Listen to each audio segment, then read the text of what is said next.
On a personal level and with the Farm Stock channel, I want to see more farm businesses succeed. I want to see farmers and farm businesses become more profitable, become financially better off, become more resilient, and ultimately a more healthy and thriving farming industry. I want more farmers to be able to go out and buy a John Deere 9260 RX like that wee model up behind me, not because they need one, but because they can. Because they have that much cash running around that they just can. So in today's video, I'm going to run through one way in which farm businesses can become more profitable. And that is by selling direct to the customer. Cut out the middlemen, the supermarkets, the processors, the wholesalers, and sell your farm produce direct to the end consumer. Now, before we get started, let's be clear on something. This isn't for everybody, and this isn't a get-rich-quick scheme. It's not something that you can just dip your toe in and hope to succeed. No, this takes time, effort, and consistency over a long period of time to get right. But if you get it right, it can work wonders for your business. And as a little bonus, I'm going to give you a quick idea at the end of this video of what to actually sell direct if you're struggling to come up with any ideas. So let's get stuck in. So what is direct selling? Well, as the name suggests, it's the process of selling produce direct to the end consumer and cutting out any third parties, middlemen or wholesalers in the process. Now, this business model has been around since the start of time, but it has absolutely exploded with the birth of the internet and people's willingness to buy stuff online. Beyond the farm shop though, it's not a business model that is particularly associated with farming, and there's a few good reasons for this. A lot of produce that is made on farm is raw, i.e. it has to go through some third party or processor to enable it to end up with the end consumer. Milk is a great example of this, in the fact that it has to be pasteurised or sent to a processor to be turned into cheese or yogurts before it can end up with the end consumer. But the financial pressures placed on farmers these days, coupled with the need to diversify away from the reliance on the big supermarkets and the adoption of new technology, means that it's a much more popular route to market. So here are just 5 reasons of why you should consider selling direct in your farm business. Number 1 is you set the price. Rather than having the price dictated to you, you are able to set the price based on your cost of production. 2, you'll have higher margins. By setting the price and cutting out the middlemen, you will retain all that margin for yourself. Now, granted, there's going to be increased overheads involved, but that margin, and all of that margin, is yours to do with as you see fit. 3 is better cash flow.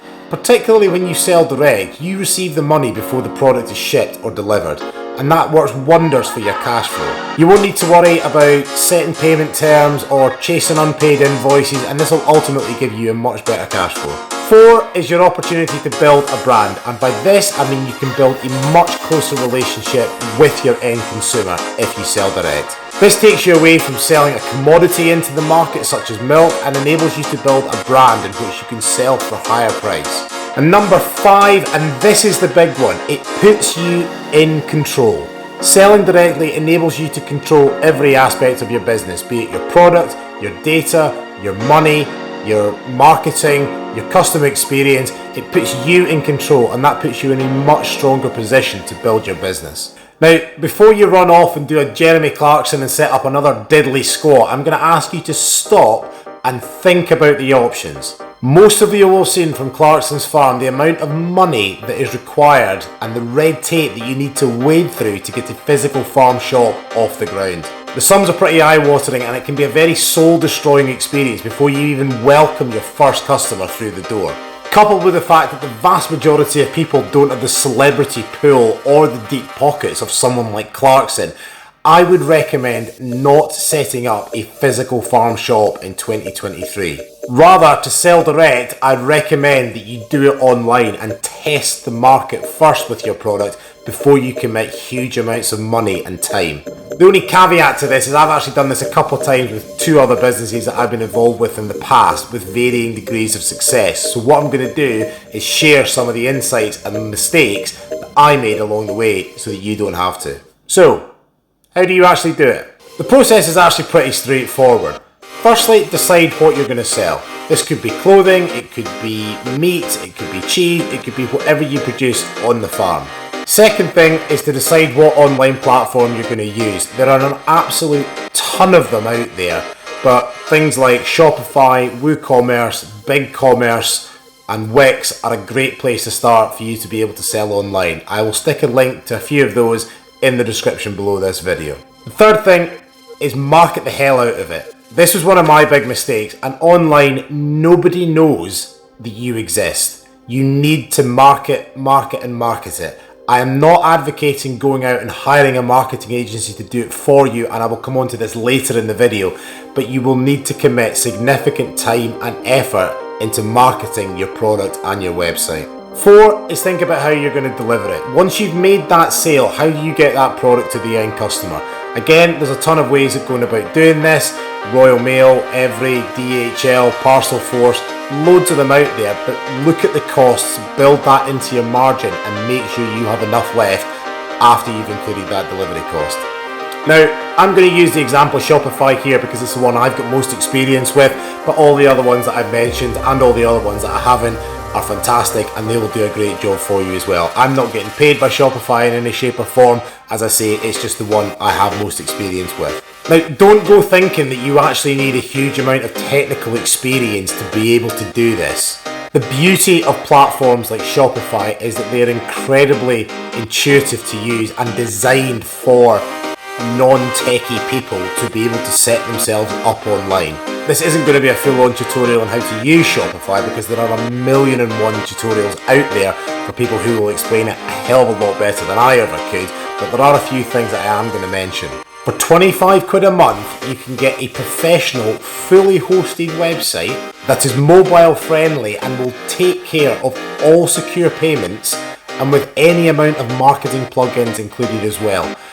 You cannot argue with that in terms of price.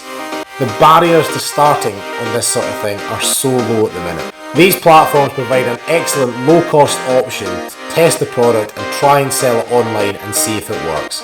But that doesn't make it easy though. Because the barriers of entry are so low means that lots and lots of people are doing this, which is why it's so important to market your product and your website properly. I mentioned before that you're going to have to market the shit out of the product and the website to make it work online, and this is one of the biggest mistakes that I made with my first website, is not committing enough time and effort and energy into the marketing process. Now, again, this doesn't mean that you have to run out and pay a marketing agency silly money every month to go and make this happen for you. Quite the opposite, in fact. I made the mistake with my first website of thinking that if I just spend money on Google and Facebook ads, then I could sit back and watch the sales roll in. That could not be further from the truth. Then I made the even bigger mistake of paying a marketing agency silly money every month to do the marketing for me, which ironically actually led to fewer sales than when I did it myself. Marketing online is fairly simple. You've got organic marketing, paid marketing and referrals. Please, please, please, in the beginning, focus on organic marketing. That means that you put in the time and the effort. So much of social media marketing these days is based around you. People want you. They buy from people who they trust. They want to know your story, your journey, why you started the business, why you created this product. They want to know about you. So you have to put in the time and effort to build the brand and the product and the company, because that is what people want to hear about. Only once you start to see some traction after that, sprinkle in some paid ads, and do so sparingly, because people can smell an ad a mile away. They want authentic connections with people, i.e. you, rather than a paid ad. One of my many mistakes on my second website was not making it look good enough. When you sell online, people can't touch or feel the product, therefore they buy with their eyes. If you have a spare couple of £100, 500 quid cutting about and you don't know where to spend it on a fantastic photographer to get amazing pictures for your website. It doesn't need to cost you the earth, but a little bit of investment in photography will make a big difference when you're selling a product online. The third mistake I'll mention is not having enough margin in the product, and this is something that I only learned retrospectively.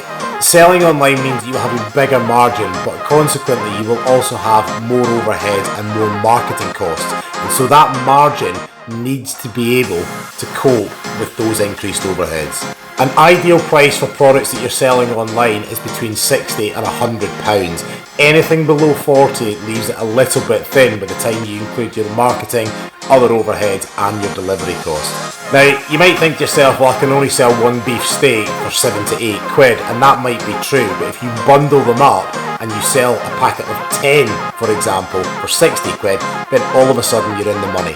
So think a little bit about this before you start and get creative in how to package those products up to sell them for a higher price. It's called bundling in the industry.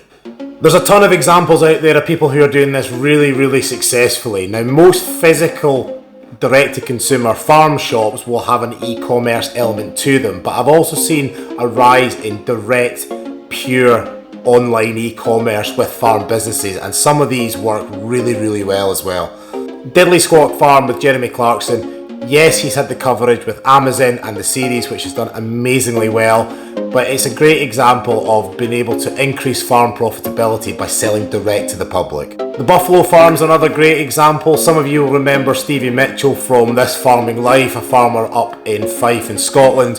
And yes, he had a bit of profile off the back of This Farming Life, but another one that's done a great job at being able to combine physical retail, selling direct, plus an online element of that as well. Third example is a small dairy farm called Mesquite Milk based up in Ayrshire, and rather than sell their milk into a processor and where the price is dictated to them, they decided to sell direct to the public, both to individuals and also to cafes, bars and restaurants. Here's a couple of examples of pure online direct-to-consumer sales with farm businesses. The first one is Lancashire Lamb Boxes, and I've put the website address in the description for the video below. Eden has done an amazing job at marketing this business and their products through TikTok particularly, so please go and check her out if you want to check out what she's doing and how she's actually going about doing it. Great example of people following her as a business. Link in the description below. Go on there and check her out and see how she's done it, and it's another great example of people following the person behind the brand rather than just the product themselves.